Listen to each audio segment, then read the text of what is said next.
اگلا سوال یہ محمد ہدایت صاحب بائک اللہ ممبئی سے، انہوں نے پوچھا ہے مولانا صاحب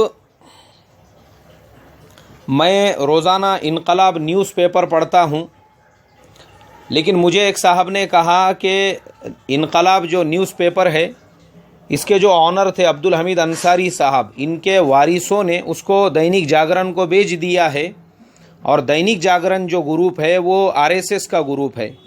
تو مولانا صاحب میں سخت ذہنی تذبذب اور تشویش کا شکار ہوں کہ کیا ایسا حقیقتاً ہوا ہے یا لوگوں نے صرف ایسی افواہ اڑائی ہے؟ تو میں آپ سے مؤدبانہ درخواست کرتا ہوں کہ آپ مجھے اس کی تحقیق کر کے جواب دیجئے تاکہ مجھے صحیح رہبری ملے، صحیح رہنمائی ملے۔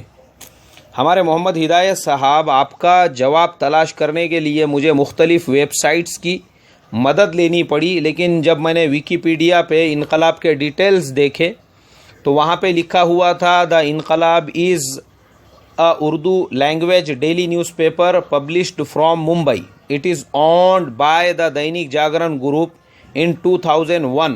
It claimed a circulation of 37,890 was founded by Abdul Hamid Ansari in 1937.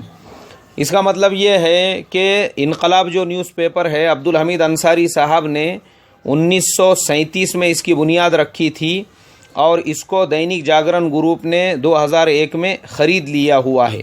یعنی آپ کا جو سوال ہے وہ بالکل درست ہے، دینک جاگرن گروپ نے 2001 میں ہی انقلاب کو خرید لیا تھا، اور تب سے ہی انقلاب نیوز پیپر جو ہے وہ دینک جاگرن گروپ کی چھتر چھایا میں نکل رہا ہے۔